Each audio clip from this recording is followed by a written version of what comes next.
Tabrakan maut mobil Mitsubishi Outlander putih yang dikemudikan oleh Christopher Daniel Syarif terjadi pada 20 Januari lalu dan menewaskan 4 orang pengendara motor di Pondok Indah. Christopher awalnya diduga menggunakan narkotika berjenis LSD. Selasa malam, 20 Januari 2015, 4 orang meninggal dunia dalam peristiwa kecelakaan lalu lintas di Jalan Arteri Pondok Indah, Jakarta Selatan. Kecelakaan berawal dari ulah pemuda usia 23 tahun Christopher Daniel Syarif yang merebut kemudi dari sopir temannya. Setelah berhasil merebut kemudi dari sopir temannya, Christopher meninggalkan sopir dan mengemudikan mobil Mitsubishi Outlander milik temannya dan melaju dengan kecepatan tinggi. Kecelakaan pertama terjadi di depan toko roti. Christopher menabrak 2 sepeda motor. Bukannya menghentikan kendaraan, Christopher justru kembali melaju dengan kecepatan tinggi, lalu menabrak 2 mobil dan 3 sepeda motor. 4 orang meninggal dunia, sementara 3 korban lainnya mengalami luka-luka.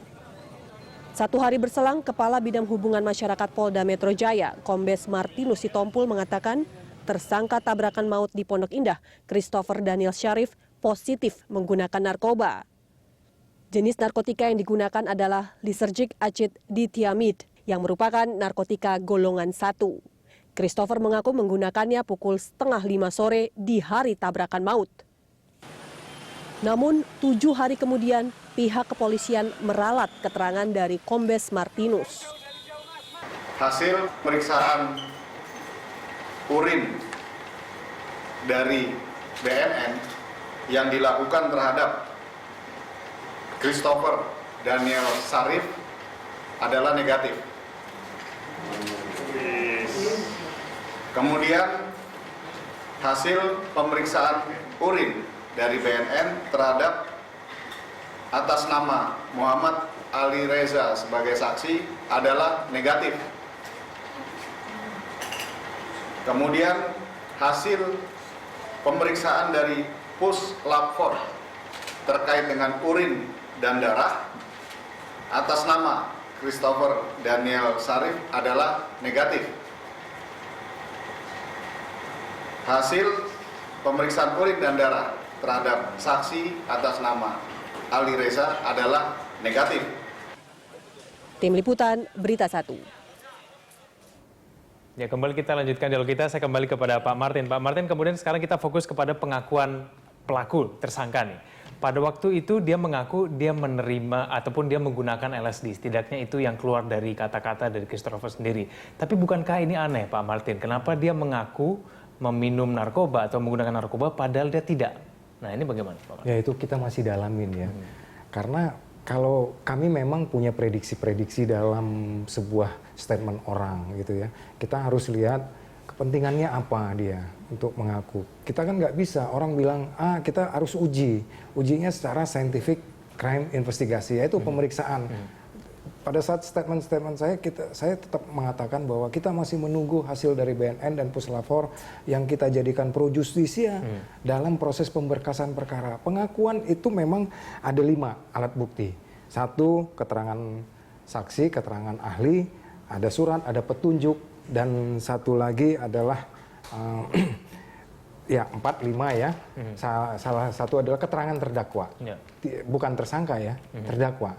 Tapi keterangan-keterangan dia kita uji, makanya kita masih menunggu hasil BNN.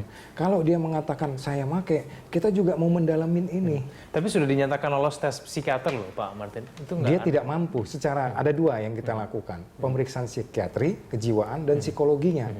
Yang kita dapatkan pemeriksaan psikiater, dia tidak mampu mengendalikan diri.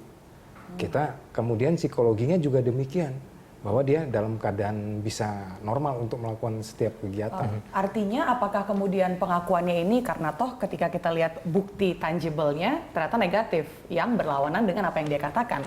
Ini artinya apa nih, Pak? Apakah pengakuannya ini jadi irrelevan untuk dalam hal pro justisia? Ini yang masih kita dalamin karena ini kita panggil para ahli pidana kita panggil, kemudian nanti ahli termasuk ahli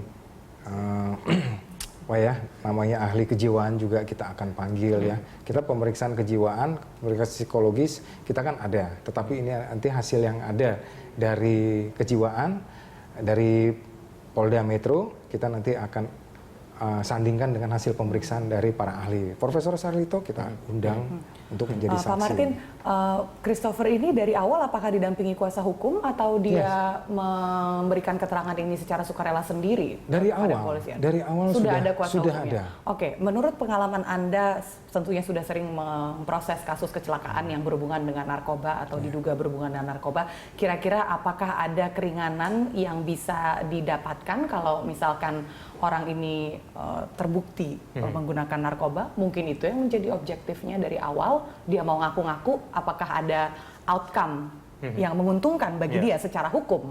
Sehingga dia harus berbohong begitu ya? Kami tidak dalam wilayah di situ, kami dalam wilayah penyidikan. Nanti itu adalah wilayah pada saat dia mengadilin ya, karena itu adalah kewenangan dan otoritas dengan keyakinan dari hakim. Tapi tentu apa yang dia lakukan ini menjadi bagi kami tentu menjadi pembanding sama kami untuk kami melakukan upaya-upaya yang kami mau konstruksi. Ini faktanya, ini hasil dukungan secara saintifik investigasinya, kita sajikan. Tapi undang-undangnya bagaimana Pak? Kalau dia negatif dan positif, apakah ada perbedaan? Tidak ada tertulis seperti itu, tetapi dalam undang-undang itu adalah dengan kesengajaan berakibat orang meninggal dunia. Kita berat yang kita persangkaan yang kita lakukan adalah pasal 311, 312 yang Undang-Undang 22 tahun 2009 tentang lalu lintas dan angkutan jalan raya. Itu ancaman hukumnya 12 tahun. Memakai atau tidak memakai. Kalau ternyata ya? terbukti itu bisa menambah lagi gitu pasalnya berarti nanti ya Pak Martin ya? Ya, kita undang-undang narkotika yang nanti kita lampirkan. Tapi tidak memakai pun sudah ancamannya segitu ya? Ya, karena orangnya tahun. meninggal. Baik, saya coba kembali lagi ke Pak Sumirat untuk memeriksa, mengecek. Apakah kemudian Christopher juga melakukan hal yang serupa di BNN? Dia mengaku menggunakan LSD padahal ternyata terbukti tidak. Kemudian kalau itu terjadi, bukankah ini bisa masuk memberikan keterangan palsu begitu? Itu bagaimana? Kalau di BNN tidak melakukan termasuk yang penyidikan, proses penyidikan itu, kita hanya berfungsi pada saat ini adalah sebagai fungsinya laboratorium. Kita hanya mengambil sampel urinnya sesuai dengan yang diminta. Untuk melakukan tes urin, ya kita lakukan pengambilan tes urin. Sampai kita teliti sedetail mungkin, bahkan kita berkoordinasi dengan beberapa laboratorium di luar negeri, termasuk kita konsultasi dengan UNODC. Pimpinan tertinggi pemberantasan narkotika itu di PBB, yaitu namanya UNODC, kita koordinasi ke sana. Itulah akhirnya sampai bahkan kita melakukan pemeriksaan yang namanya tes kecubung, sampai tes yang namanya psilocybin, itu pun tidak jenis ditemukan. halusinogen lainnya ya? Jenis halusinogen lainnya, termasuk modifikasi-modifikasi narkotika baru. Ada 35 narkotika baru yang sudah masuk di Indonesia, itu tidak ditemukan juga. Kecuali mungkin ada yang di luar negeri kan sudah ada 354 narkotika baru. Nah, itu yang baru kita cari lagi kan gitu. Itu gimana tuh nemuinnya Kenapa? Pak? Karena di Indonesia baru ketemu 35 tadi.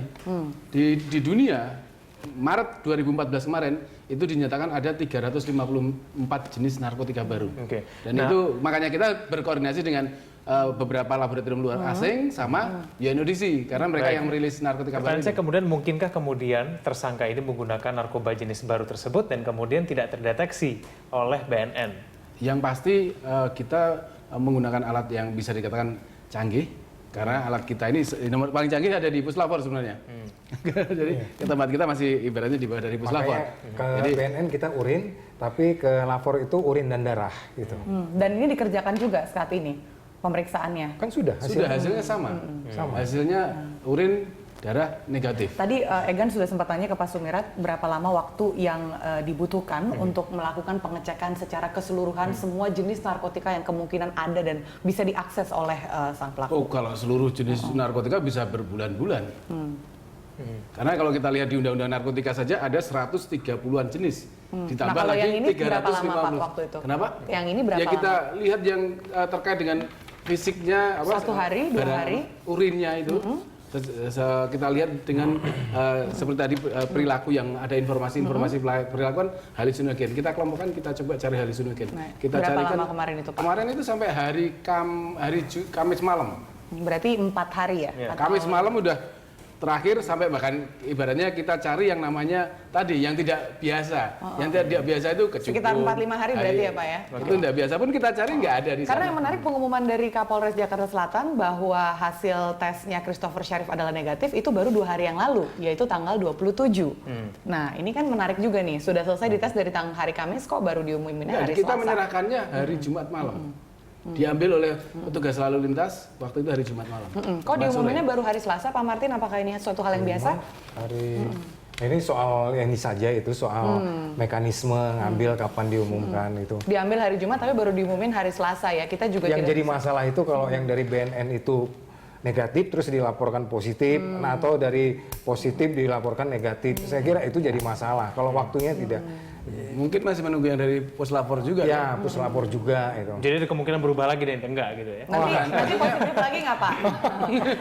Karena biar bagaimanapun kita tidak bisa jadi menyalahkan opini publik yang berasumsi dan suuzon sama kepolisian dan BNN kalau ada permainan di sini. Enak banget awalnya didugaan itu perlu positif, udah ada pengakuan, udah ada hasil samar-samar. Yang pasti gini Mbak. Udah ada halusinasi lagi orangnya, terus tiba-tiba negatif gitu. Tidak bisa menyatakan melihat perilaku orang itu langsung diinikan dia positif bener-bener pakai narkoba.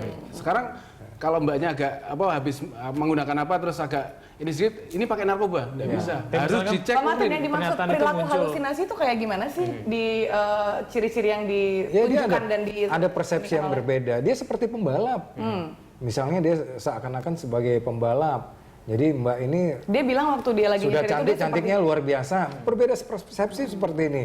Mas Egan gantengnya luar biasa. Seperti itu. Itu jadi berbeda persepsi. Dan itu dia katakan pada saat pemeriksaan pertama. Itu literatur. Bagi pengguna itu literatur Lisegrit. Yang menjadi masalah karena pernyataan ini muncul dari Polda lalu kemudian diralat kesannya jadi muncul ada ketidakkonsistenan di sini. Begitu, Pak Martin itu kan yang mana tidak konsisten.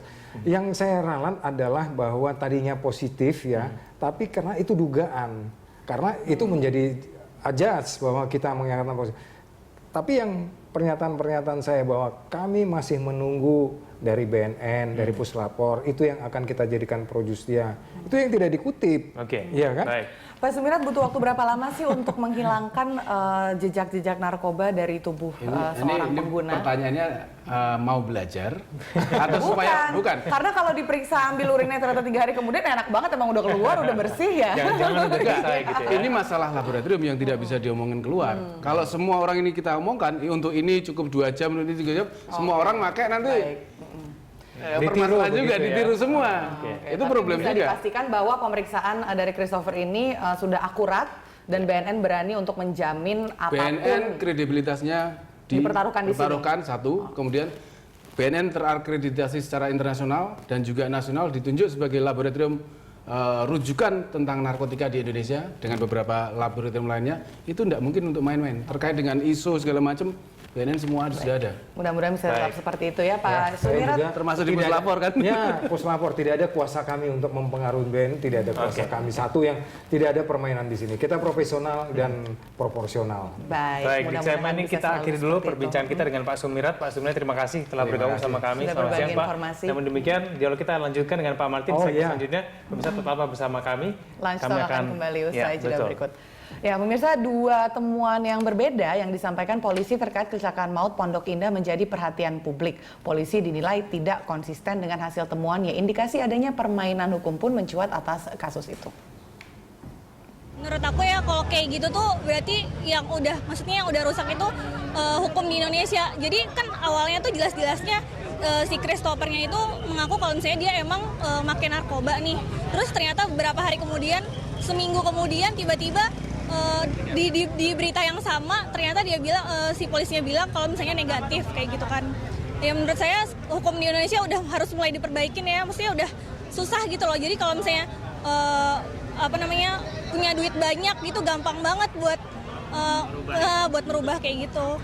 Bisa jadi itu ada mungkin ada intervensi dari pihak luar. Ya tapi nggak tahu juga sih ya, mungkin.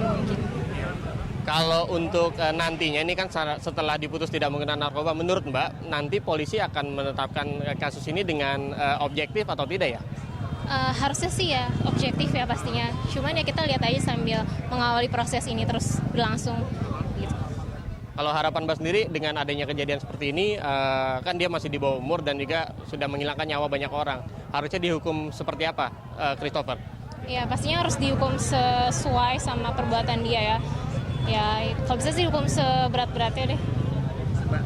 Yang jelas ada inkonsistensi ya di antara keputusan itu, karena sejauh ini dari kasus-kasus yang pernah terjadi sebelumnya itu seharusnya sekali udah dipublish hasilnya positif atau negatif, biasanya itu nggak berubah. Jadi sebenarnya pasti ada sesuatu di balik itu.